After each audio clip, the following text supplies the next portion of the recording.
আগে টার্গেট শেখ শাহজাহান, ওকে টার্গেট করে ইডি ঢুকলো, তারপরেই সবাইকে বার করে দিয়ে তারপরে ওখানে আদিবাসী মাইনরিটিদের মধ্যে ঝগড়া লাগিয়ে দিল। কালকেও ভূপতিনগরে হামলা হয়েছে। হামলাটা কে করেছে? হামলাটা মেয়েরা করেনি, হামলাটা করেছে এনআইএ। পুলিশের চাকরি করে তাকেও ধরে পিটিয়ে দিচ্ছে, তাহলে ওদের কতটা সাহস! মানে পুরো গুন্ডাগারদের জায়গা ওটা। এক পুলিশ কর্মীর মা প্রশ্ন করছেন সাংবাদিকদের, এরা কিরকম তৃণমূলের দুষ্কৃতী, পুলিশকেও পিটিয়ে দিচ্ছে। ইনিও জানেন, বাংলার এই মাও জানেন, আমরাও জানি, আপনারাও জানেন, এই বাংলায় দুটো প্রবাদ বাক্য আছে। একটা হচ্ছে ঘুঁটে পড়ে গোবর হাসে, আরেকটা হচ্ছে এক মাঘে শীত যায় না। সন্দেশখালীতে শেখ শাহজাহানের দলবল, তৃণমূলের গুন্ডা বাহিনী হামলা করলো একটি পুলিশ ক্যাম্পের ওপর এবং একজন পুলিশ কর্মীকে এমন পিটিয়েছে যে এখন জীবন মরণের যুদ্ধ লড়ছে কলকাতার একটি বেসরকারি হাসপাতালে। জানেন এর পেছনে দায়ীকে? নিশ্চয়ই আপনারা সমস্ত ঘটনা শুনেছেন, আমি বলবো আমার প্রতিবেদনে। কিন্তু এই ঘটনার পেছনে যদি কেউ দায়ী থাকেন, তিনি হলেন এক এবং একমাত্র বাংলার পুলিশ মন্ত্রী এবং বাংলার মুখ্যমন্ত্রী মমতা বন্দ্যোপাধ্যায়। মমতা বন্দ্যোপাধ্যায় তৃণমূলী গুন্ডাদের উস্কানি দিচ্ছেন, কখনো সেটা ইডির বিরুদ্ধে, কখনো এনআইএ এর বিরুদ্ধে। আর এই তৃণমূলী গুন্ডারা যে শুধু কেন্দ্রীয় বাহিনীকেই পেটাবে তা তো নয়। তৃণমূলের গুন্ডারা যখন বুঝে গেছে যে যে যত গুন্ডামি দুর্নীতি করতে পারবে রাজ্যের মুখ্যমন্ত্রী মমতা বন্দ্যোপাধ্যায় তত তার পাশে দাঁড়াবেন, তার তত পোয়া বাড়ো। সে কিন্তু পরবর্তীকালে আর বেছে নেবে না কে ইডি, কে এনআইএ, আর কে মমতা বন্দ্যোপাধ্যায়েরই পুলিশ। পিটুনি খেয়ে গেল পুলিশ। আর কি হলো? কেন আমি বলছি মমতা বন্দ্যোপাধ্যায় এক এবং একমাত্র দায়ী, সবটা শোনাবো, দেখাবো। এই গুরুত্বপূর্ণ প্রতিবেদন শেষ অবধি দেখুন। বাংলার মেইনস্ট্রিম মিডিয়া আপনাদের এইসব খবর তুলে ধরবে না। এই গুরুত্বপূর্ণ খবর শেষ অবধি দেখুন। আমি মানব, দা নিউজ বাংলায় আপনাদের স্বাগত জানাচ্ছি। প্রথম ভিডিও, সন্দেশখালীতে ইডি হামলার মুখে পড়েছে শেখ শাহজাহানের বাড়িতে তল্লাশি চালাতে গিয়ে।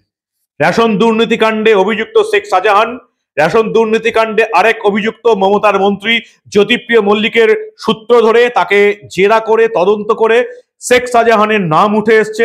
সন্দেশখালীতে শেখ শাহজাহানের বাড়িতে তল্লাশি করতে গেছে ইডি আধিকারিক এবং সেখানে শেখ শাহজাহানের দলবল, মমতা বন্দ্যোপাধ্যায় তৃণমূলের সম্পদের দলবল, তৃণমূলের নেতাকর্মীরা ইডি আধিকারিকদের পিটিয়ে দিল, সিআরপিএফ বাহিনীর উপর হামলা করে দিল।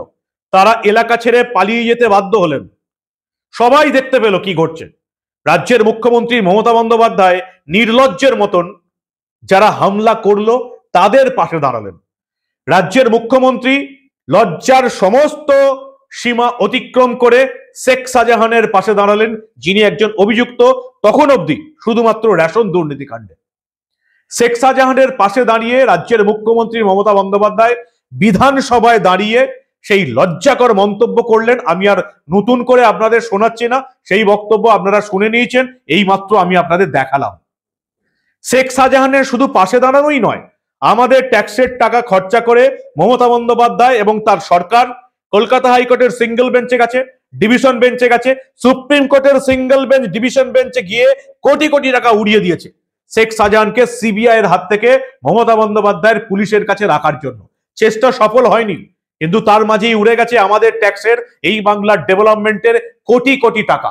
কেন মমতা বন্দ্যোপাধ্যায় শেখ শাহজাহানকে বাঁচানোর চেষ্টা করছিলেন পরবর্তীকালে আমি আপনাদের বিভিন্ন প্রতিবেদনে শুনিয়েছি।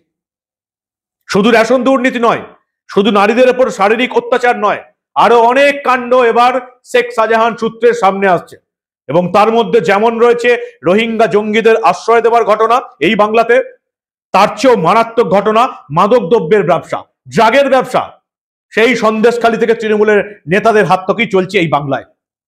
মমতা বন্দ্যোপাধ্যায় শেখ শাহজাহানকে বাঁচানোর চেষ্টা করলেন, যারা মারধর করলো তৃণমূলের গুন্ডা দুষ্কৃতী তাদের পাশে দাঁড়ালেন রাজ্যের মুখ্যমন্ত্রী। ঘটনা 2, একদিন আগে ভূপতিনগরে বোমা বিস্ফোরণে 2 তৃণমূল নেতাকে গ্রেপ্তার করতে গিয়ে তৃণমূল কর্মীদের হাতে মার খেয়ে গেল NIA, national investigating agency. NIA এর উপর হাত তুলে দিচ্ছে। এত বড় সাহস এই তৃণমূলের গুন্ডা বাহিনী পেয়েছে। কেন পেয়েছে? কারণ তারা জানে রাজ্যের পুলিশ মন্ত্রী, রাজ্যের মুখ্যমন্ত্রী তাদের পাশে আছে। যে যত বড় গুন্ডা, রাজ্যের মুখ্যমন্ত্রী আর পুলিশ মন্ত্রী তত তার পাশে আছেন। আপনারা রাজ্যের মুখ্যমন্ত্রীকে জেলার প্রশাসনিক বৈঠকে বলতে শুনেছেন, এই তুই তো শওকত মোল্লা, আমি জানি তুই বোমা বাঁধিস। যে লোকটা বোমা বাঁধে মুখ্যমন্ত্রী পুলিশ মন্ত্রী জানেন, তাকেই রাজ্যের বিধায়ক করেছেন মুখ্যমন্ত্রী মমতা বন্দ্যোপাধ্যায়। এনআইএর বিরুদ্ধে যখন হামলা হলো, রাজ্যের মুখ্যমন্ত্রী বললেন এনআইএ হামলা করেছে। অভূতপূর্ব ব্যাপার। এত মিথ্যা কথা বলতে আমি কোনো রাজ্যের মুখ্যমন্ত্রীকে দেখিনি, কোনো রাজনীতিবিদকে দেখিনি, যত আমাদের মুখ্যমন্ত্রী মমতা বন্দ্যোপাধ্যায়কে মিথ্যা কথা বলতে শুনি। সেটাও শুনেছেন আপনারা, আমি আরো একবার আপনাদের দেখিয়েছি। এনআইএ হামলা করেছে বলেছেন মুখ্যমন্ত্রী মমতা বন্দ্যোপাধ্যায়। এর ফলে কি হলো? এর ফলে তৃণমূলের যত গুন্ডা দুষ্কৃতী এই রাজ্যের সবাই জেনে গেছে যে যত খুশি গুন্ডামি করো, রাজ্যের মুখ্যমন্ত্রী এবং পুলিশ মন্ত্রী আমাদের পাশে আছেন। আপনারা কালীঘাটের ঘটনা দেখেছেন। রাজ্যের মুখ্যমন্ত্রী হিসাবে মমতা বন্দ্যোপাধ্যায় শপথ নেওয়ার মনে হয় কয়েকটা মাসের মধ্যে ঘটনা। কালীঘাটে চলে গেলেন থানাতে মুখ্যমন্ত্রী তৃণমূলের গুন্ডাদের ছাড়াতে। রামনবমী কাণ্ডে আপনি দেখেছেন রাজ্যের মুখ্যমন্ত্রী কিভাবে স্টেজের উপর দাঁড়িয়ে জনসভায় দাঁড়িয়ে উস্কানি দিচ্ছেন এবং বলছেন হিন্দুরা দাঙ্গা করবে, মুসলমান ভাইরা আমরা প্রতিশোধ নেব। মুখ্যমন্ত্রীর উস্কানি আপনারা দেখেছেন। কোন রাজনীতিবিদকে আমরা অন্তত আমাদের এই বাংলার রাজনীতিতে এরকম উস্কানি দিতে দেখিনি। সেই মুখ্যমন্ত্রী যদি গুন্ডা দুষ্কৃতীদের পাশে থাকেন, তাহলে তৃণমূলের গুন্ডা দুষ্কৃতীরা এই রাজ্যটাকে স্বর্গরাজ্য মনে করবেই, এতে কোনো অস্বাভাবিকতা নেই। মুখ্যমন্ত্রী মমতা বন্দ্যোপাধ্যায়ের প্রশ্রয়ে, আশ্রয়ে, আদরে এই রাজ্যে তৃণমূলের গুন্ডা বাহিনী এতটা বারবারান্ত হয়েছে তাদের। তারা এবার কি করলো? ওই যে বললাম, ঘুঁটে পড়ে গোবর হাসে। এতদিন ইডি এনআইএ মার খাচ্ছিল আর মমতা বন্দ্যোপাধ্যায় পুলিশ হাসছিল। ওই যে বললাম, এক মাঘে শীত যায় না। মমতা বন্দ্যোপাধ্যায় এতদিন আনন্দ করছিলেন কেন্দ্রীয় বাহিনী মার খাচ্ছে তার তৃণমূলী গুন্ডাদের হাতে, তারই প্রশ্রয়ে ইডি এনআইএ মার খেয়ে গেল। কিন্তু মমতা বন্দ্যোপাধ্যায় ভুলে গিয়েছিলেন যে গুন্ডা বাহিনীকে তিনি তৈরি করেছেন, সেই গুন্ডা বাহিনী তার পুলিশ অফিসারকেও পিটিয়ে দিতে পারে। সন্দেশখালিতে এত কিছু কাণ্ডের পরেও গতকাল রাত 11টায় পুলিশ ফাঁড়িতে ঢুকে পুলিশের উপর হামলা করলো তৃণমূলের নেতারা। 3 জন নেতাকর্মীকে এখন অব্দি গ্রেপ্তার করা হয়েছে। সন্দেশখালী থানার অন্তর্গত সিতুলিয়া পুলিশ ফাঁড়িতে এই হামলার ঘটনা ঘটে। একটি ফ্ল্যাট সেন্টার আছে ওখানে, যেখানে এই পুলিশ ফাঁড়িটা আছে, এবং সেখানে হামলা করলো তৃণমূলের কর্মী সমর্থকরা। 3 জনকে গ্রেপ্তার করা হয়েছে, পুলিশই গ্রেপ্তার করেছে, মমতা বন্দ্যোপাধ্যায়ের পুলিশই গ্রেপ্তার করেছে। যদিও আমাদের কাছে এখন শেষ মুহূর্ত পর্যন্ত খবর যে এই 3 নেতাকে আটক করা হয়েছে ঠিকই, কিন্তু এখনো গ্রেপ্তার করা হয়নি। ভোটের মুখে গ্রেপ্তার করবে কি করে, কি চার্জ দেবে?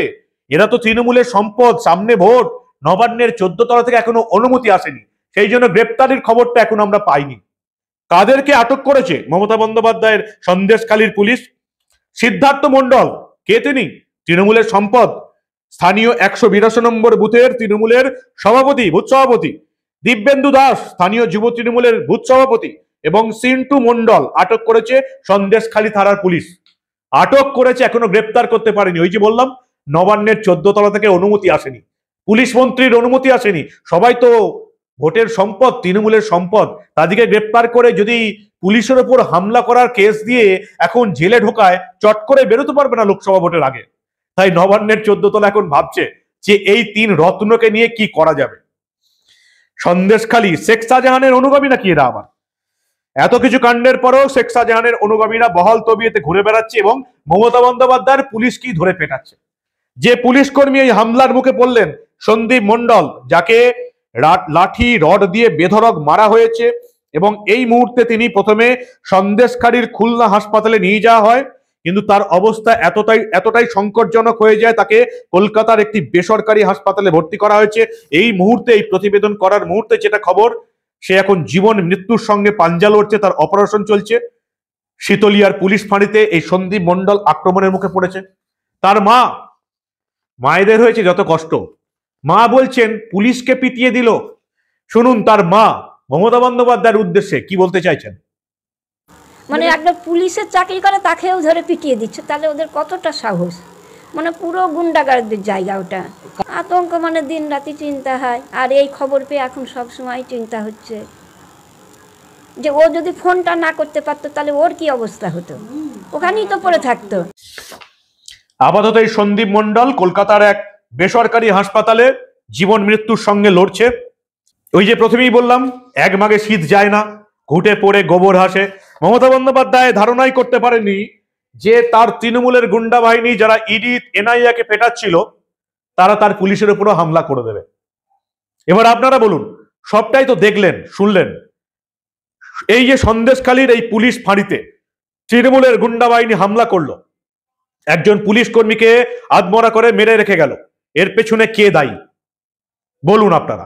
আমি যেমন প্রথমেই শুরু করেছিলাম এই প্রতিবেদনের, এই ঘটনার জন্য, এই তৃণমূলের দুষ্কৃতীদের গুন্ডা বাহিনীর বারবারন্তর জন্য যদি কেউ এই রাজ্যে একমাত্র দায়ী হয়ে থাকেন, তার নাম মমতা বন্দ্যোপাধ্যায়, এই রাজ্যের পুলিশ মন্ত্রী। তার নাম মমতা বন্দ্যোপাধ্যায়, দুঃখজনকভাবে এই রাজ্যের মুখ্যমন্ত্রী।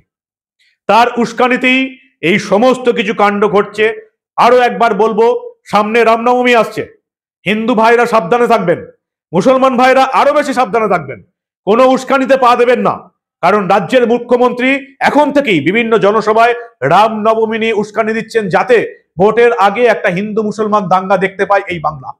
এই ভদ্রমহিলাকে যদি আপনারা ভোট দিয়ে এভাবেই নবান্নের সিংহাসনে বারবার বসিয়ে রাখেন, তাহলে এই ভদ্রমহিলা এই রাজ্যে আগুন লাগিয়ে দেবে, দাঙ্গা লাগিয়ে দেবে, দেখে রাখবেন আপনারা।